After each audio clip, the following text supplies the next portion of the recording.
It's our pleasure to open this fourth webinar co-organized by the Milan Urban Food Policy Pact and the ASEAN Health Sector through the kind facilitation of the Health Division of the ASEAN Secretariat.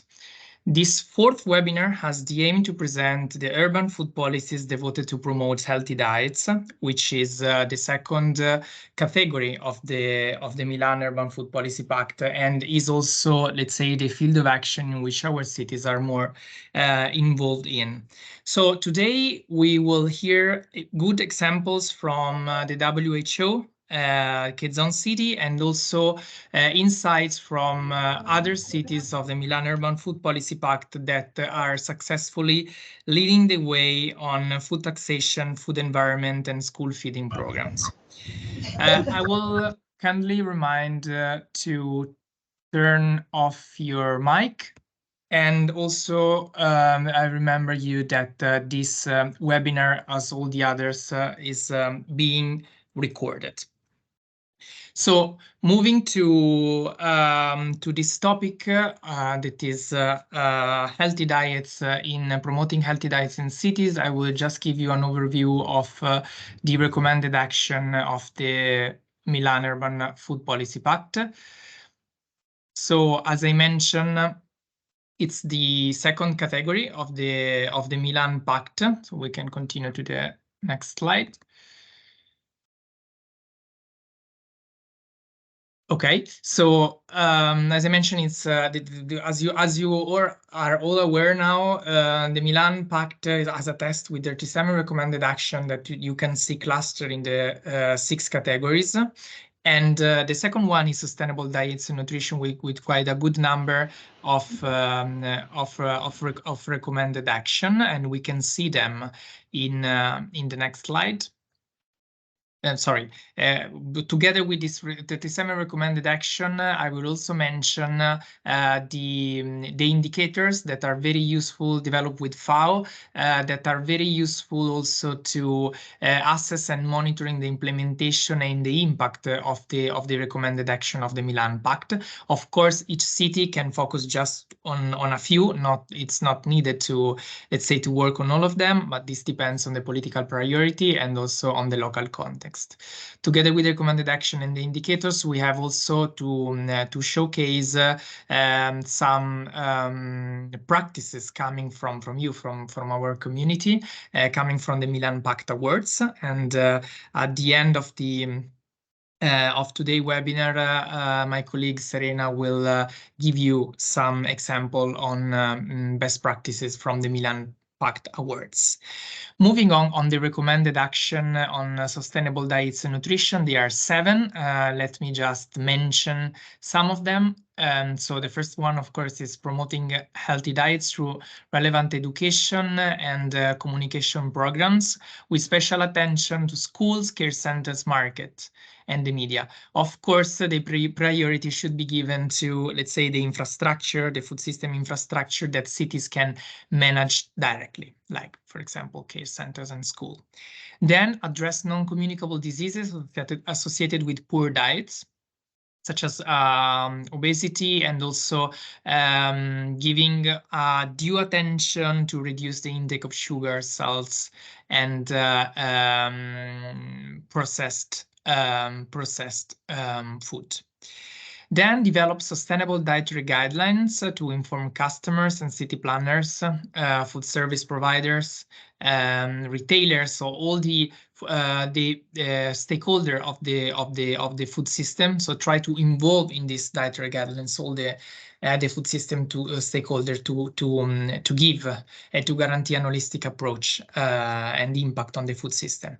Then adopt standards and regulation to make sustainable diets and safe drinking water, which is also very important, accessible in all public sector facilities. So once again, let's start within, let's say, the infrastructure that cities manage directly. Going to the next slide, we will see the other 3 recommended actions. So explore regulatory and voluntary instrument to promote sustainable diets. So when cities can, we can, let's say, they can work through through direct regulation when they have not, let's say, the regulatory power. So, for example, maybe on some activities that entails the private sector, then would be, for example, useful to adopt MOU and LOI, for example, with the distribution, with the retailers, and so on. And you can see also in this recommended action direct reference of the WHO recommendation that we will hear about this in a while. Encourage joint action by health and food sector. So once again, food as a tool to break the silence within the administration. We saw it in the first webinars. From one side, working with all relevant departments in the administration with a multi-level also governance approach. And finally, invest and commit to achieving universal access to safe drinking water. These are the recommended action and are accompanied by some of the indicators that we have developed by FAO, and you can see them in the next slides. I won't go through all of them because you can download the recommended the indicators and also a methodological guidelines to implement these indicators. But this can just give you an example. Of, for example, the assessment that cities have to conduct to start the work, like number of households living in food deserts. This is very connected to also to urban planning and food environments. And again, we will see this soon, both in the presentation of the WHO and the NCAT zone city. Cost of nutrition food basket, which is very, very important also in time of inflation.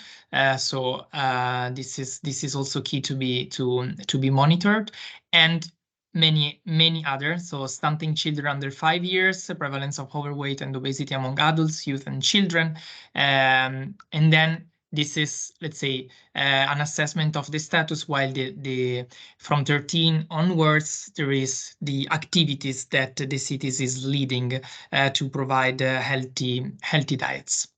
So if you want to know more, we have the Q&A session at the end of the webinar, and again, you can download the indicators and the methodological guidelines in the QR code. So this was my introduction for you. I would like now to give the floor to Lutz Maria de Regil, that is presenting today on behalf of the World Health Organization, and she currently heads the unit of multi-sectoral actions in food system, and including also the accelerated action for improved food safety, food fortification, and healthier food environments towards reducing obesity, eliminating industrial trans fats, and reducing sodium intake.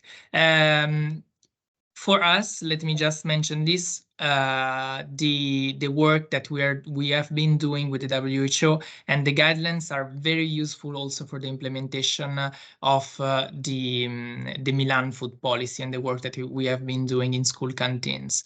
So I'm sure that Lutz will provide you very insightful example on how cities can use the leverage of urban food system to create and promote healthier environment. So Lutz, over to you.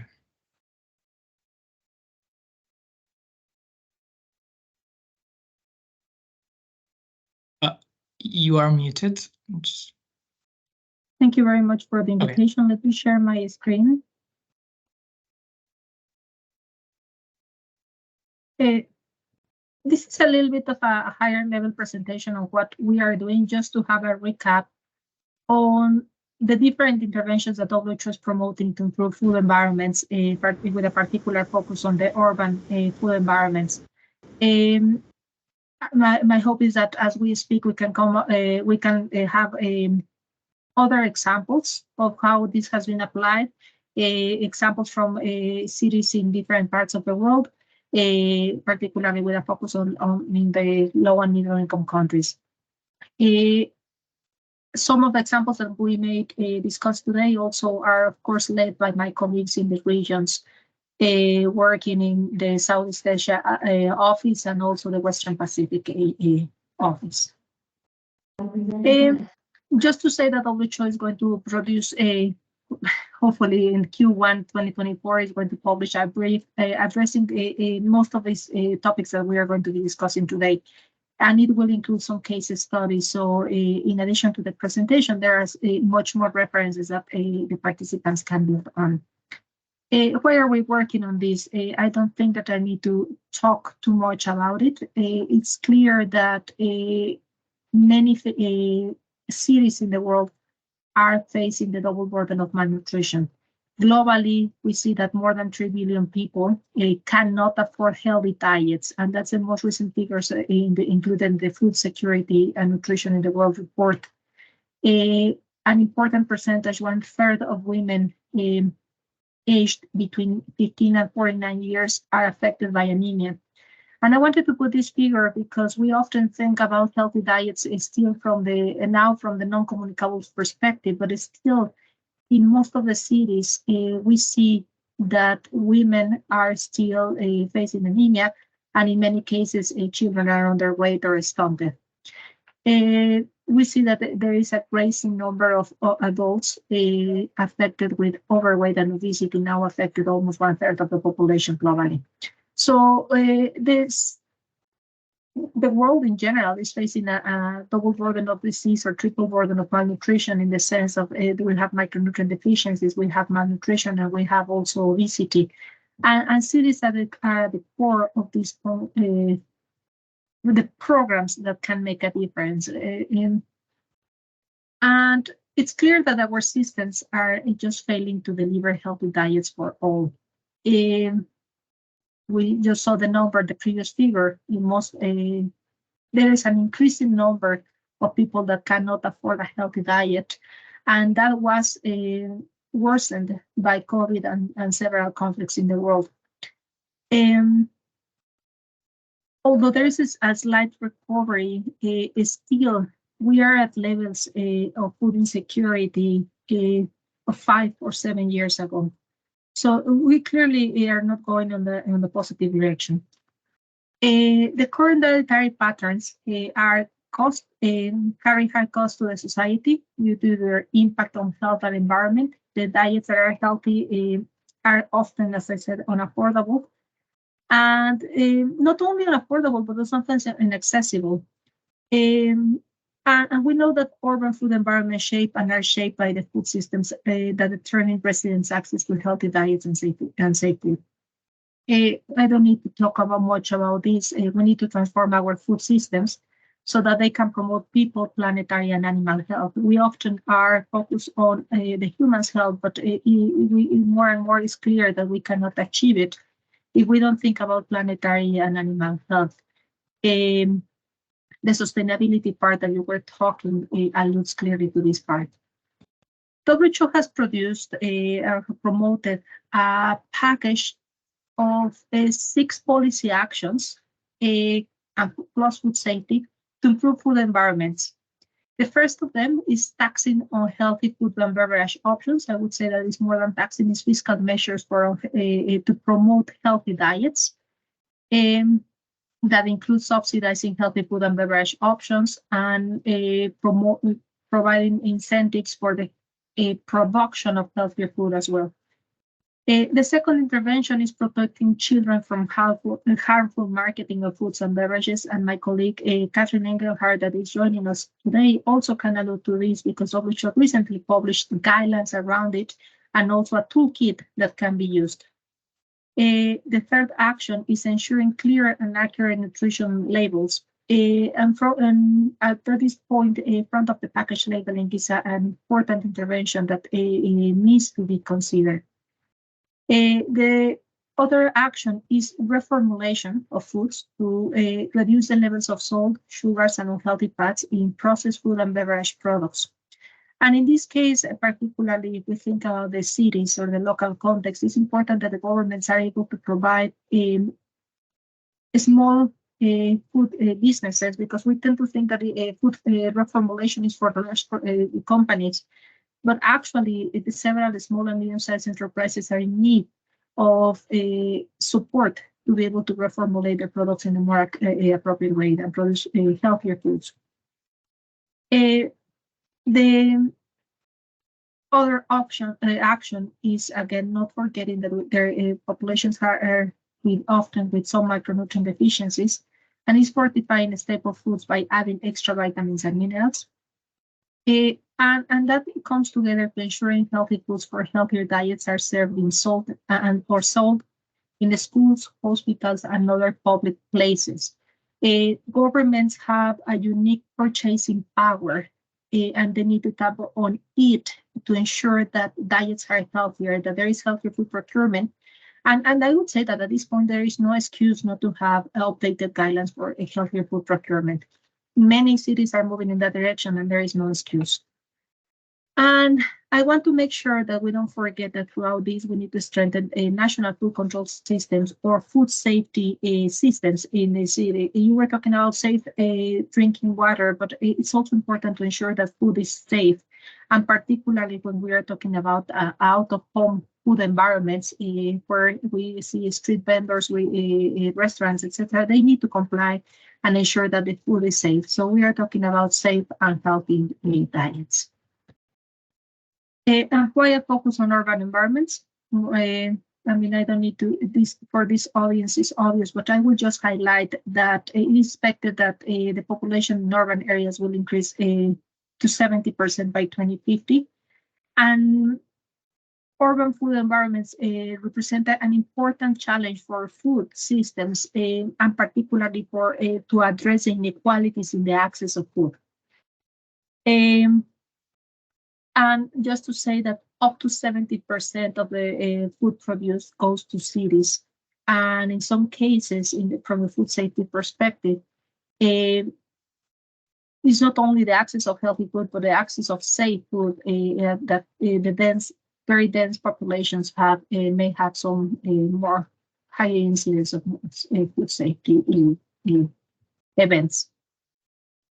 This information that I'm including here is included in the most recent report of SOFI report. And from this, it's interesting to see what is happening in cities. There is much more food available in the cities, no question about it. And we see the positives and the negatives. We tend to focus on the negatives, but actually the cities in general have more access to dairy products, fish, meat, fruit and vegetables. But also, and that's where we're focusing, they have higher access to a higher offer of highly processed foods, convenience foods, foods away from home. And with COVID, also the consumption patterns changed. Now all of us are accessing, and most of the cities are accessing food through our phone. So we also have to think about how people are eating or accessing food outside home and bringing it to home or out home, away from home environments.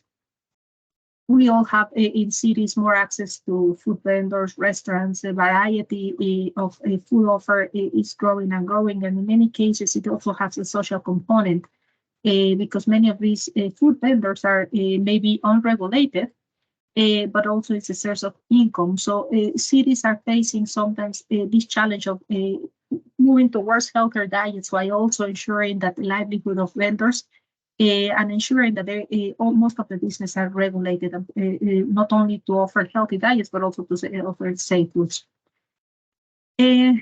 What we see with a unique feature in cities is that the exposure to marketing, especially to foods high in unhealthy fats, sugars, and salt, is really, really highly prevalent. And of course, they have the paradox of food desserts versus food swamps. So what WHO is proposing is there are several actions, as I was mentioning, and all of them, if you go to the WHO website, you will find policy briefs addressing all these actions.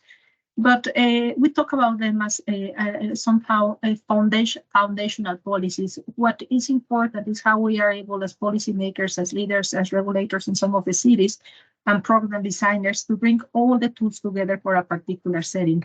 So the same tools, let me talk about the same combination of tools or policies may have very different implications for schools or for traditional markets or for sport environments. So, for example, in the schools, if we are talking about marketing, we may be talking about removing prevention of harmful marketing. We may be talking about removing vending machines. We may be talking about not having marketing 200 meters away around the schools, like in some countries in Peru, for example, they have. But if we're talking about marketing, prevention of harmful marketing in sport environments, we may be talking about the sponsorship. We may be talking about not using stars to promote harmful food, products or foods and beverages.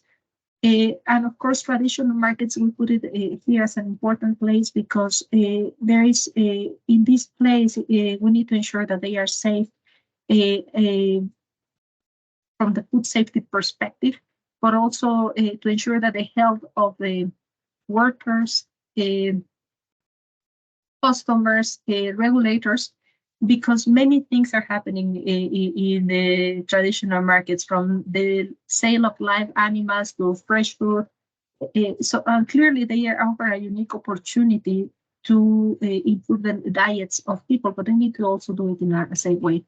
So if you go to our website, you will see that we are starting to put all these policies together and also creating some more documents where we bring all these pieces together. So, for example, this is just an example that we had very recently related to sport events and schools. Sport events. WHO supported the Ministry of Public Health in Qatar for the FIFA World Cup 2022 to improve the food offer in the stadium and around the stadium. There was a commitment that 30% of the food that was on the food menus was healthier as per the WHO criteria, and also 20% in the areas managed by FIFA. So it was an important change in how we are approaching these sports, because sport events, they need to set example, and often they are all perceived as shows. So we needed to have a lot of actions to make sure that the food offer was a healthier food offer was available, but also that was consumed. So for that, we work on the food procurement, to work with vendors to ensure that the menus met the criteria, but also to modify some of the catering guidelines. We provided some information, I would say. It was not fully achieved, but certainly we managed to have better communications around bringing the marketing of protecting children and adults from harmful marketing of foods. That was the trickiest conversation, for example, in sport events, in mega sport events. And we work with caterers to reformulate the menu options. It's not about just selling fresher food, but it's also to ensure that the processed food that is there is also healthier, as I was saying. And also we partner with a unit of behavioral insights within WHO to implement nudges to ensure that the food offer was also consumed. And we had several marketing strategies and nudging strategies to ensure that was the case. And so far, we don't have evidence that actually healthier food was consumed less than unhealthy food. So that means that it was it went as expected. And we have a similar approach, as I was mentioning, for schools, and my colleague Catherine will talk about that, and also for other settings. Now we're putting together the guidance for workplaces and how all these policies come together with the particularities of the settings, so the program design is easier. And before closing, I wanted to talk about these emerging actions, that land use policies for healthy food environments. More and more, I think that the nutrition team and the food safety team need to partner with urban planning to ensure that planning processes can be used to influence in a positive way the healthy access, the access to healthy diets in urban food environments. These policies can include, for example, land use planning, zoning regulations, areas for tax credits, exemptions. We can, as part of the zoning policies, can include licensing agreements. And through these policies, it can be possible to incentivize food retailers and outlets to sell healthier foods, restrict retailers and outlets that are selling on healthier food options, hiding fats, sugar, or salt, from selling in particular areas like the schools, workplaces, etc. So I think that just to give that message that as we put together all these policies, don't forget that planning and land use is an important topic to improve the food environments. I will stop here. I know that we want to go through the more concrete examples as we speak, but I will invite you to first connect. I'm happy to answer any questions, and also to take a look at the nutritional food safety page, on which you will find all these resources. And again, my colleague Catherine will talk about upcoming guidelines in these food actions. I stop here and I pass the microphone back to you. Thank you so much, Lutz, for giving us an overview of all the potential action that cities can undertake. You have discussed about the food environment and also different food system infrastructure that on which cities might have a direct impact, and also the role of events, sport events, but events in general, on which cities can work. Also, the city of Milan has adopted a framework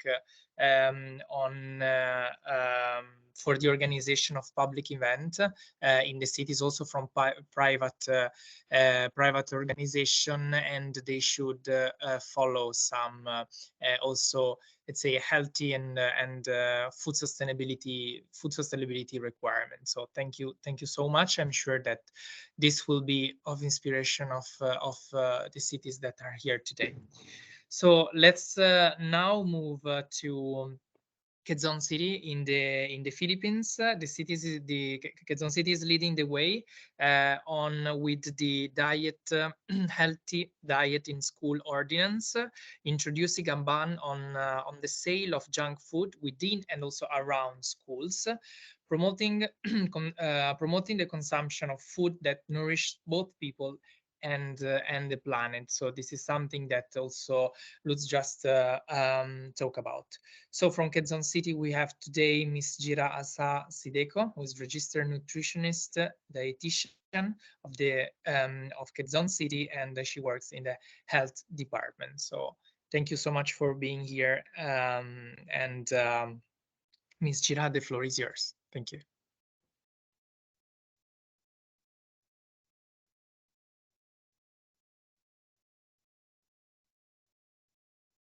Jira, you are muted.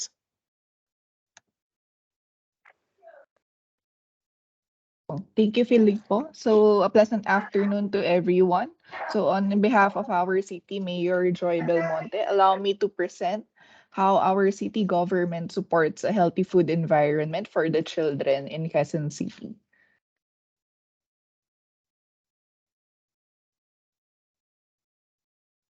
The Philippine Plan of Action for Nutrition is the blueprint for an integrated program of nutrition intervention. So the PPAN goals are consistent with the global call to eradicate malnutrition as well as food and nutrition security challenges.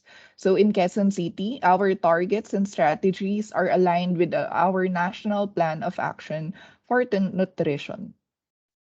So the Philippine Plan of Action for Nutrition 2023 to 2028 is more than just a plan. It's a comprehensive strategy that brings together a number of stakeholders, including government and non-government government entities and organizations, civil society, and private sectors. So the goal is to address all forms of malnutrition and to lay the foundation for future food and nutrition policies that have the potential to eradicate this pervasive issue. So through this framework, the PPAN's desired vision of change aligns with our Philippine Development Plan, which is economic, social transformation for a prosperous, inclusive, and resilient society. So this can be achieved by addressing a number of factors such as food and diet, practices and behavior, multisectoral nutrition services, and enabling environment.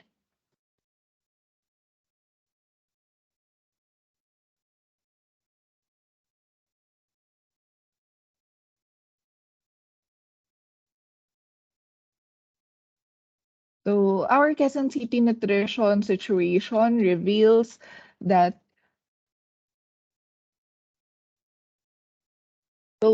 our Quezon City nutrition situation reveals significant progress in achieving our targets for both stunting and overweight among school-age children.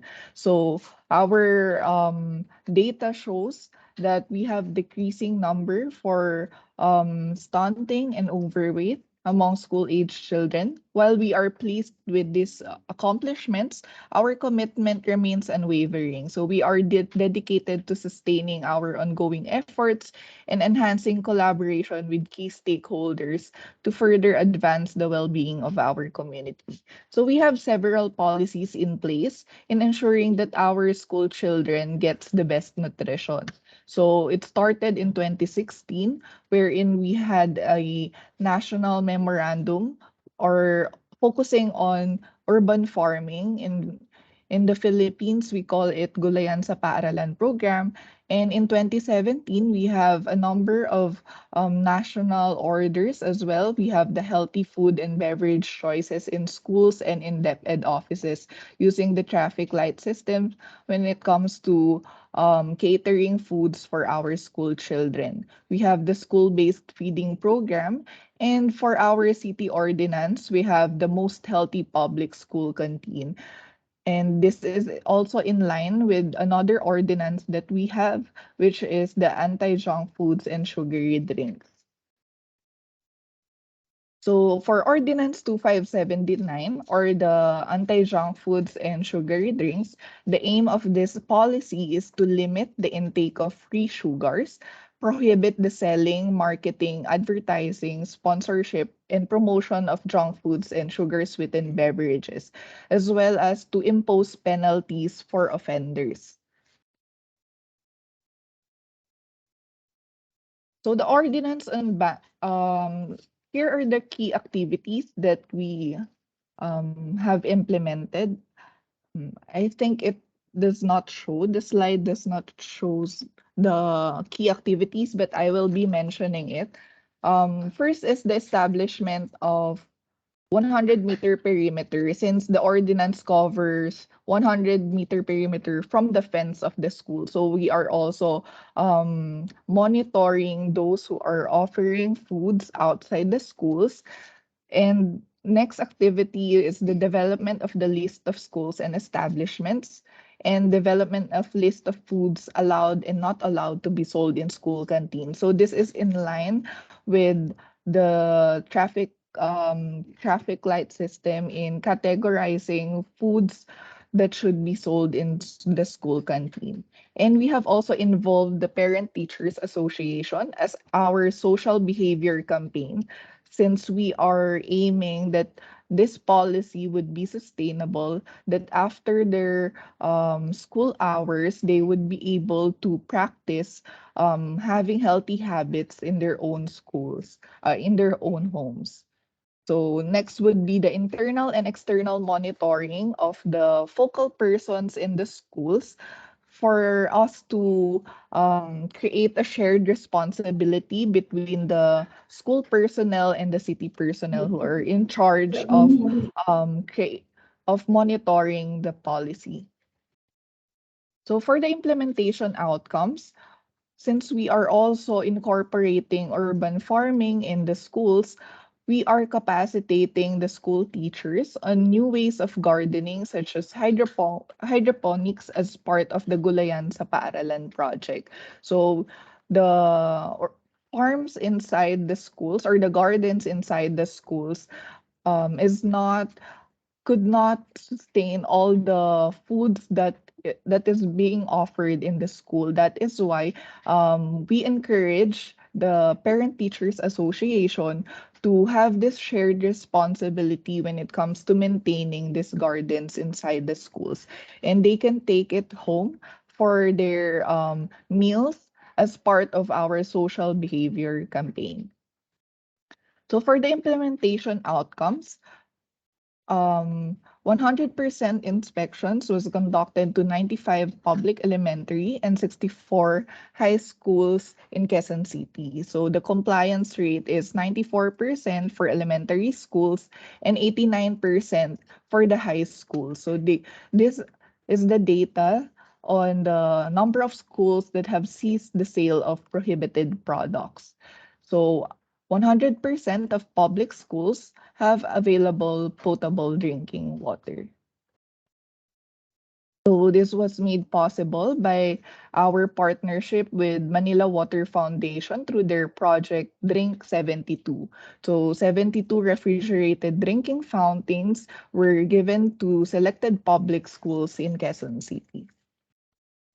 So another nutrition initiative for our other youth sector, especially those of the out-of-school youth and those children in conflict with law. So we have this shelter home called Molave Youth Home.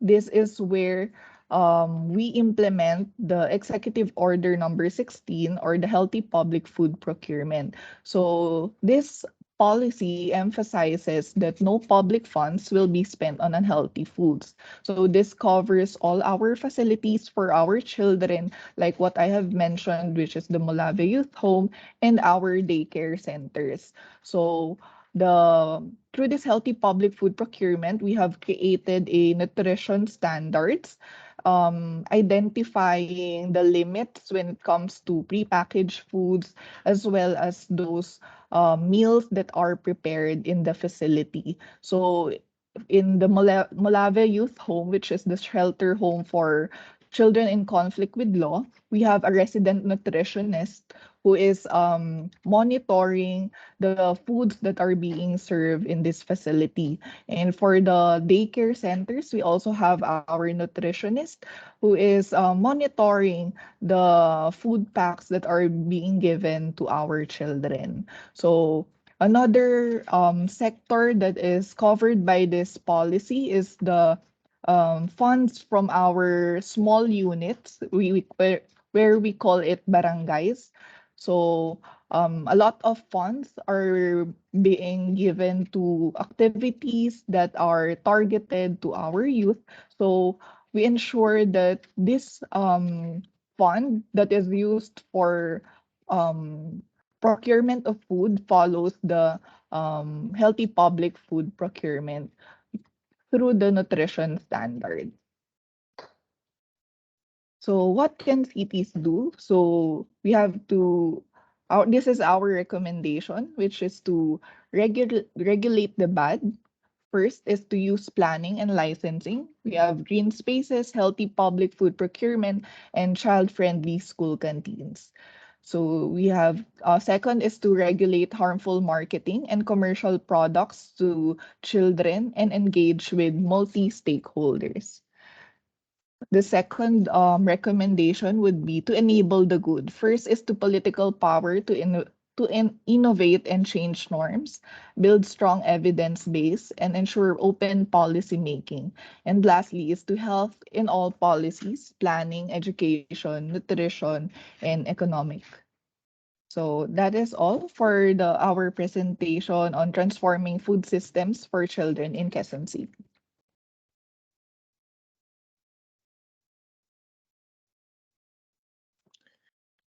Thank you so much, Gira, for providing very valuable examples, and also for, at the beginning, for showcasing how you aligned the policies, the ordinance, and the regulation towards, let's say, the final objective of healthier and sustainable food system. This is also deeply connected with one of the previous webinar, which is the adoption of a comprehensive food strategy for a city. We firmly believe, which is among the very first recommendation of the Milan Pact, we believe that through a officially approved food strategy, then all the following regulations coming from the different departments should, let's say, look to the same objectives. Also, very interesting the activities that you mentioned for inspection and for the enforcement of the regulation and on the ordinance, because I mean we all know that without the enforcement, the regulation is quite, let's say weak. And finally, another point that I want to raise is the importance. This is, I think, very useful for everyone, of involving all the school community while implementing or before implementing this kind of project. So involving parents and teachers in order to make, let's say, them all in the same team and working for the same objective. So thank you so much. I'm sure that there will be some question from you during the Q&A.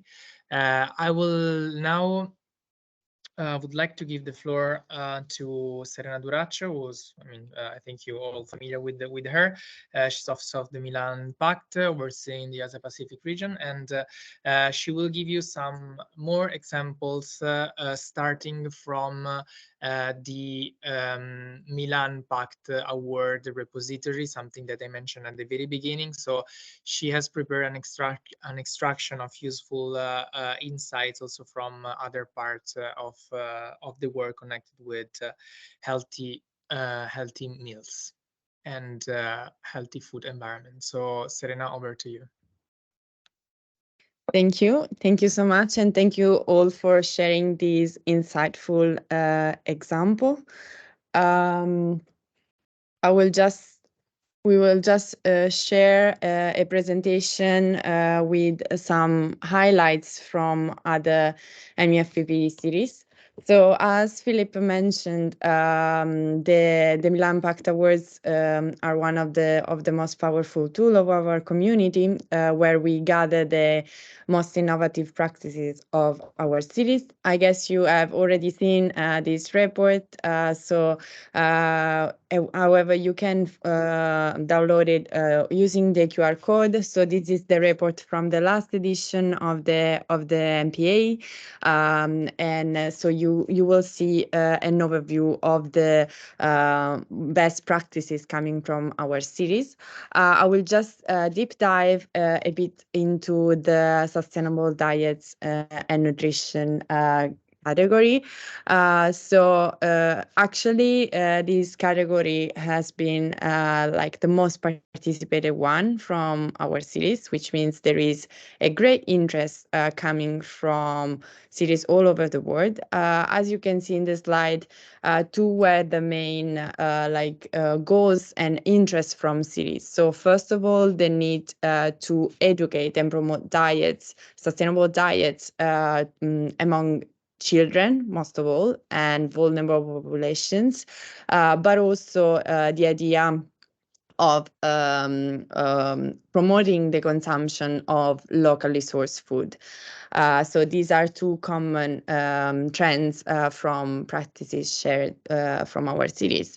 And on the right of the slide, you can see the 4 cities that have been awarded last year for the 2022 edition. So the cities of Addis Ababa, the city of Copenhagen, Paris, and Torres Vedras in Portugal.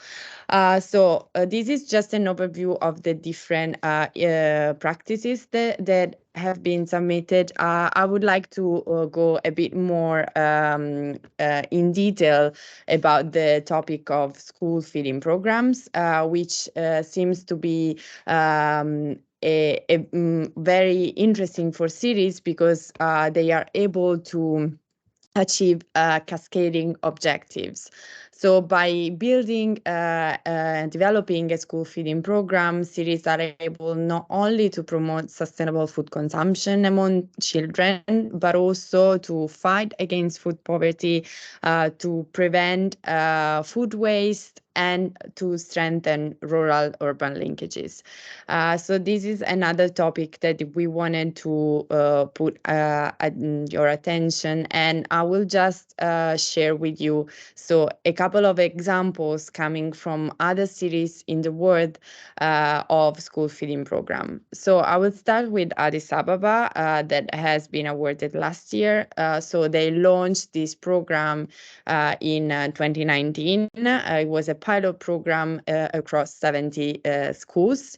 It now has been scaled up and encompasses 255 cities from 55 schools from all over the city, and is able to provide free breakfast and lunch to quite 500,000 students. What is interesting from this project is that not only provides food access, but at the same time it creates good food jobs, because around 10,000 women are employed in the school kitchens. And so it supports also the local economy. One other thing is that it also encourages school-based horticulture, and there are over 100 gardens in the school that provide fruit and vegetables for the local consumption. Next example is from Bangkok. We have already showcased the activities that the BMA, the Bangkok Metropolitan Administration, is doing. I will just give you some information on the school feeding program that they started in 2022. So they are providing again free breakfast and lunch for children of around 437 schools of the city. They have a model in which each city has its own school kitchen inside. And also they adopted the Thai School Lunch, which is a platform that allows schools to set up meals based on some nutritional criteria.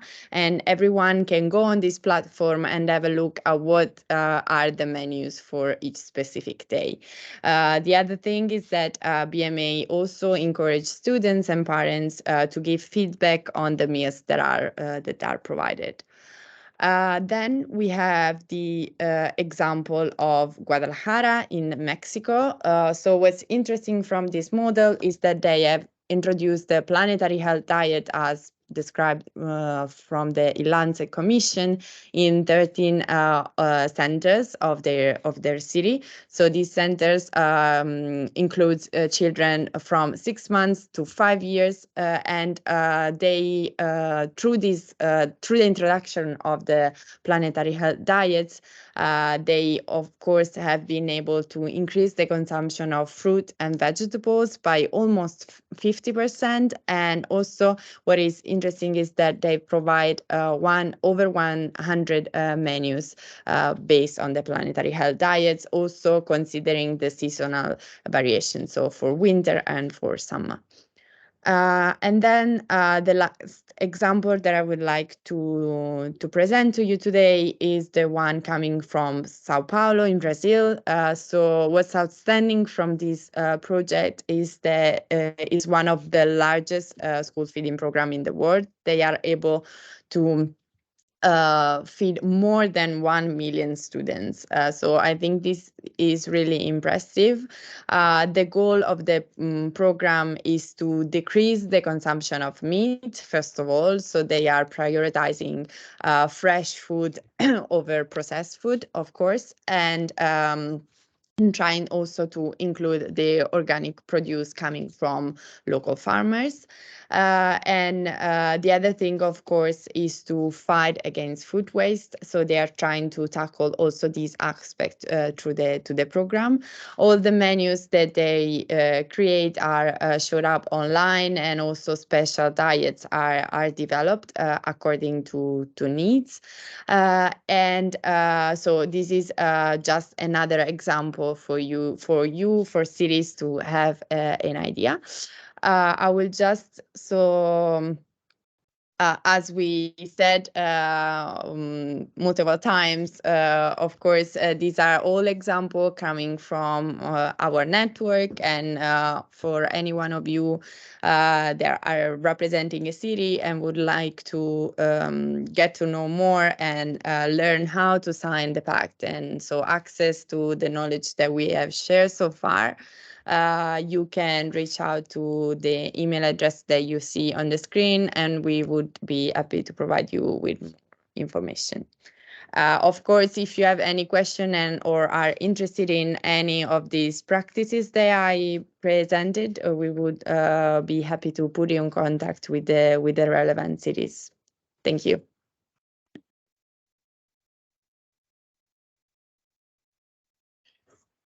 Okay, thank you so much, Serena. So if there's still some cities in the webinar that hasn't signed the pact yet, please, it's the time, it's the last webinar. So the Secretariat is available for giving you further information on how to sign the pact. And of course, it will be our pleasure to, if you're interested, to deepen the examples that Serena mentioned. You will be a pleasure to keep you in contact with those cities. So before moving to the Q&A session, so please start thinking about the questions for the speaker. We kindly ask to switch on all the cameras, because we would like to have our last family picture. So everyone, do switch on your camera. Okay, so there will be, so 1. Okay, so 1, 2, 3. Another one for the second page of participants. 1, 2, 3.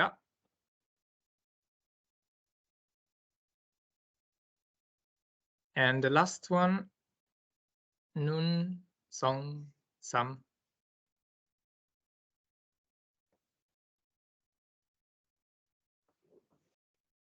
Okay, so thank you so much. Okay, so we are now in the Q&A session, and if you have any question, you can raise your hand or start writing the question in the chat. I would like to start the Q&A session by kindly inviting Dr. Katrin Engelhardt, which is a colleague of Lutz working in the WHO. She has been leading the work on food environment policies, including nutrition labeling, marketing, and fiscal policies. She is also former regional advisor for Western Pacific. So it's a pleasure having you here. And just to kickstart, I would kindly ask you if you can provide us an overview of the future of food taxation, also based on the report. And after that, if you can give us a picture of the situation of healthy school at a global level. Thank you so much for being here. Thank you very much, Filippo, for the introduction. And thank you for having me. I'll just provide a few insights without slides. I won't keep the question and answer session waiting too long. I think in relation, because this is a city-focused webinar, So I think it's important maybe first to highlight that the work WHO does in relation to taxation, both taxation of sugar-sweetened beverages as well as food taxation, is primarily done with national level. There are a few examples globally where subnational taxes are implemented, though implementation can be a challenge because obviously if you're in a city without borders and you tax a food, people can go to the neighboring city to then purchase the food. So there are other possibly more effective fiscal and pricing policies that cities can apply. In relation to forthcoming recommendations that WHO is making, there will be a recommendation on SSB and food taxes, but also on food subsidies, because it's important not just to impose higher prices on foods through taxes, but also to ensure that healthier options are available. So the joint action of taxes and subsidies is often very important. In relation to effective fiscal policies and pricing policies at city level, there are examples for such as imposing higher prices at the food retail level on unhealthier products, often linked with so-called nudging interventions. Luz presented one of the information briefs we have on nudging interventions, where food prices might be increased for a product, but products might also be positioned to make the unhealthy option less attractive. In relation to school food and nutrition policies, WHO is also working on forthcoming guidance, which basically calls for school level as well as a subnational level to have standards for school food and nutrition programs and public food procurement. We heard the example of Quezon City, which has standards that were adopted also from the national level. So I think in ASEAN, the advantage is that actually most of the ASEAN countries have already national level school food standards to be adopted at the city level. And I think here the important bit is to actually ensure compliance with and enforcement of these standards, which is something that is often lacking. And here it's also interesting, and actually a question to Quezon City, because you mentioned that the public food procurement ordinance also has penalties in place for non-compliance. So that kind of city-to-city level learning is really important, how to ensure enforcement of these standards. And oftentimes, cities work with or through the food safety inspectors that are then used not just to test or not just to inspect food safety compliance within schools, which is much more strict in terms of enforcement and compliance, to also look at the quality. I think that's also done in a number of cities already. And in relation to the forthcoming guidelines on school food and nutrition policies, as I mentioned, there's a recommendation to actually have standards in place and to provide food that is compliant with a healthy diet to school children, but also to implement nudging interventions in addition to these pricing policies, etc. And maybe just one more addition in relation to marketing of foods, non-alcoholic beverages to children. There are actually a number of guidance documents available. There's guidance even in draft form, I believe, from ASEAN level. So from a regional level, ASEAN has been also working on harmonization of minimum standards in relation to food marketing. the WHO Western Pacific region actually has an action framework on marketing, so there's a lot to learn from there. And countries are starting to really look at marketing as a priority intervention.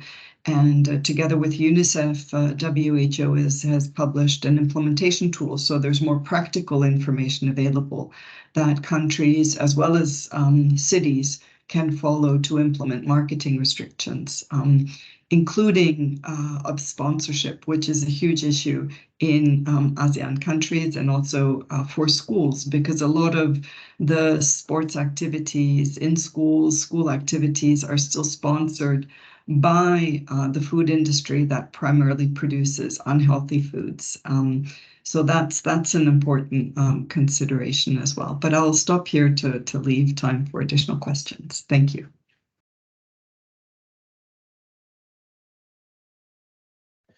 Thank you so much, Catherine, for opening the Q&A with your reflections. And then, if you, Gira, if you want also to elaborate, you of course you are welcome. We saw an intervention on the chat from Bulina. If you want to say it out loud, it would be great. So just for everyone to know.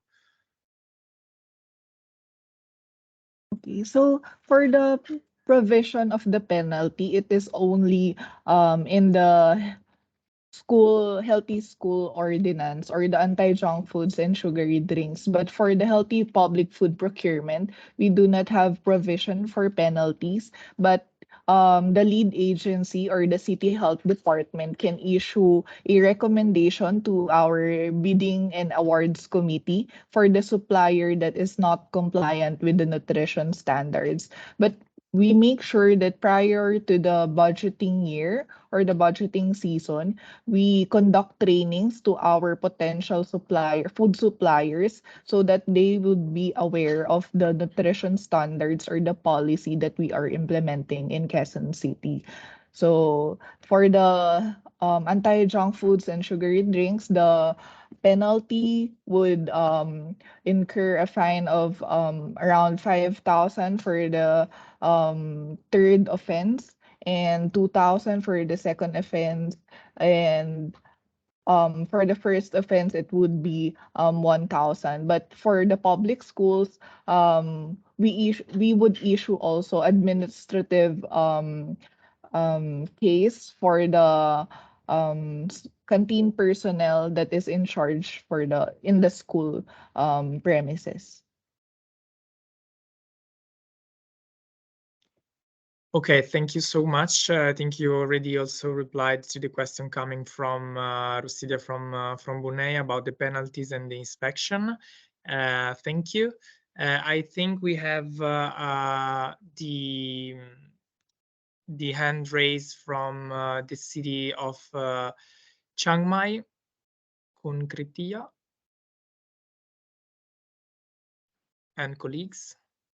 Yeah, good afternoon, everyone. My name is Trinavat from Chiang Mai Municipality, Thailand. So thank you very much for our presentation. It's very appreciated, and we can change an idea and knowledge and experience that we are getting from friends in ASEAN country, in Quezon City, in the Philippines also, and some new idea from WHO also.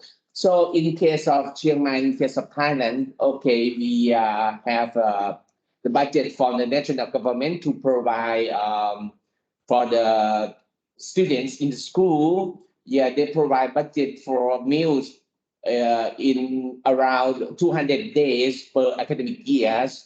And for the local governments, they are just like the Chiang Mai municipality, we provide for organic vegetable to the school, also to mix together between national level and local governments.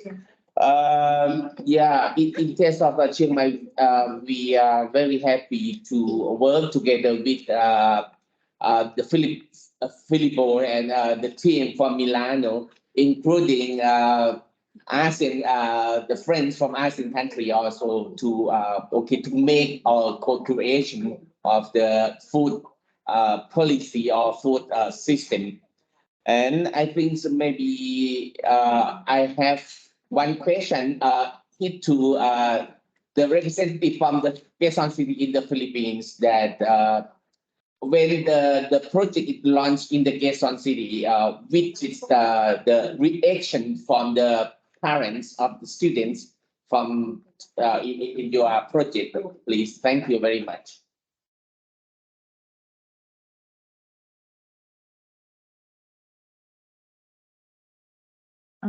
Hello. I think I did not get your question. Can you Okay, repeat it for me? of course. Yeah. When you launch the project, what is the reaction of the parents? Yeah, from school.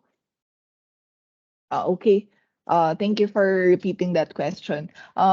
Just to share with everyone, prior to the creation or the enactment of the policy, we are conducting public consultation to our school personnel, and also for the parents. And luckily, we have positive reactions or positive response when it comes to the policy that was proposed before. And for the implementation, they were actually with us. They are actually supporting us when it comes to the implementation of the anti-junk foods and sugary drinks, because at least for the 8 hours that that their child is at the school, they can limit their intake of free sugars, and as well as other nutrients of concern like salt and fat.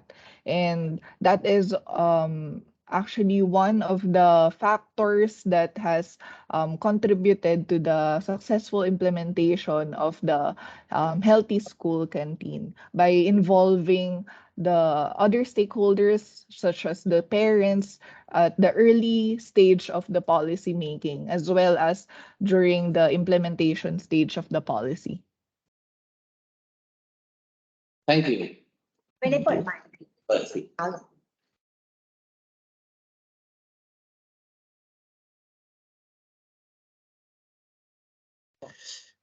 Thank you so much. So the involvement of parents is key, is really key. So all the community of the school is very important to have on board before implementing the policies. And so just let me make an example on what we are doing also here in Milan. By following the guidelines coming from the WHO, a few years ago, like 4 or 5 years ago, we completely remove the added salt and sugars from kindergartens that we directly manage, and which is quite a cultural revolution here in Italy, as you can imagine. So that means, for example, that we will not put any kind of salt in the water for boiling pasta. So it should have been explained. Should as explained before to parents, because otherwise they won't understand. And the fact that this requirement or suggestion is coming from the WHO guidelines, let's say, make parents accept much more the intervention of the municipality. So again, also in the view of the multi-level governance, if you please do have a look to the WHO materials and guidelines, and you can use that base also to motivate the innovative policies that you would like to implement. Let me see if there's some other questions in the chat, or if someone has his or hand raised. I saw that Lina was saying that in ASEAN we have the ASEAN Leaders Declaration on the production and reformulation of healthier food and beverage options. The question was, what are the recommendations in overcoming the challenges with the food industry in terms of reformulating their existing food production to comply with the regulations? Is there any examples? So I think Catherine, yes, already replied. Perfect. I will read the answer. The recent WHO global guidelines shows the more comprehensive regulation can be, and the more effective. If a country starts via a stepwise approach, a priority area action is to restrict marketing in setting where children gather, or, for example, all forms of food marketing within and around school environments. This would include restriction of sponsorship and reassigning sponsorship contract with industries with unhealthy food portfolio. About this, let me mention also something that happened in the community of the Milan Urban Food Policy Pact in 2021 during our global forum hosted by Barcelona. At the end of the global forum, the global forum was closed actually by the ministry, the minister of consumption for Spain, and during the global forum announced that the government has imposed like a let's say marketing and advertising regulation for forbidding all kinds of advertisement around, if I well remember, 500 meters or 500 meters from around schools. So this is a topic in which cities might have, hopefully, also the regulatory power on that. Then we have also, I think, on behalf of Chiang Mai municipality, let me. So from Brunei again, I don't know if you want to, Rusidia, if you want to jump in, or otherwise I can read the question.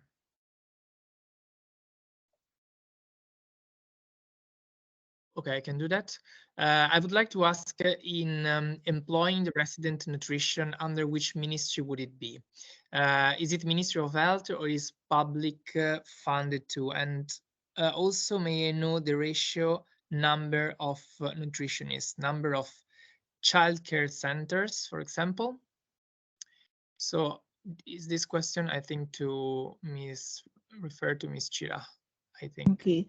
So I have mentioned the Molave Youth Home, which is a shelter home for the children in conflict with law. So we only have one shelter home for that. It caters at around 400 children at a maximum capacity of 400. And there is one resident nutritionist, but she has an alternate nutritionist. So that the nutritionist is funded by the city under the Social Services Development Department, or our Social Services Department. So for the child daycare centers, we have around I think we have around 300 daycare centers, and we have 8 nutritionists monitoring the cycle menus for these childcare centers or daycare centers. It is also funded by the city government. Okay, thank you. Thank you so much for the answer. In the meantime, also Catherine shared some useful material in the chat, so please do copy the useful links. And I don't think there are further questions, so let me close by reading the last message coming from Chiang Mai, that they are thanking the Milan team also, and the ASEAN and all the ASEAN countries here represented. Okay, so thank you so much. We are very happy that you find this webinar series interesting, and in the next coming weeks, Chiang Mai will carefully set up and revise a new strategy plan. That's great, including committee and working with our food local partners. So that is great. Of course, you can count on the support of the Milan Urban Food Policy Pact. So thank you, Kopuma Kap. Okay, so I think we arrive at the end of this webinar series. You can find all the recording of the 4th session on the YouTube channel of the Milan Urban Food Policy Pact. We are now writing also the link in the chat. All the presentation will be shared in the next date, and of course, feel free to get in contact with us and follow us on social media. This is the end. First of all, let me also thank the speakers. So, Ustere Hill, Dr. Catherine Hengelhardt, and Miss Sideko, Serena, the Milan Urban Food Policy Pact Secretariat team, and also the ASEAN Health Sector, and the ASEAN also Secretariat through the Health Division for having organized this series of webinar. Let me anticipate that that's not the end, because we are already working on quite interesting activities from cities in ASEAN. So we will let you know as soon as we have finalized the project proposal. So stay tuned, because at the beginning of 2024, you will hear from us. So thank you so much, everyone, also to all the participants. It has been a pleasure, and let's continue our work to transform our urban food system. Thank you so much, everyone.